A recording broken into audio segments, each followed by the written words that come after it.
Good morning सगळ्यांना, शुभ सकाळ. झाला का सगळ्यांचा चहा नाश्ता? होय झाला, जर नसला तर सगळे पटापटा चहा प्यायला या. चहा ठेवली. आमच्या नाशिकला ना लय थंडी बरं का, तशी सगळ्यांकडेच थंडी आहे म्हणा, पण आता आम्ही कसं शहरात राहतो, आम्हाला चूल करायला जागा नाहीये.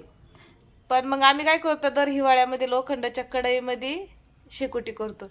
तसंच केलं मी आज सकाळी बी, शेकोटी केली. तुमच्या दाजी म्हणते ये मी तुला चुलीवर चहा बनवून देतो. काय जुगाड लावली तुमच्या दाजीने दाखवते. ही लोखंडाची कढई, लोखंडाच्या कढईतच आम्ही दरवर्षी शेकोटी करतो.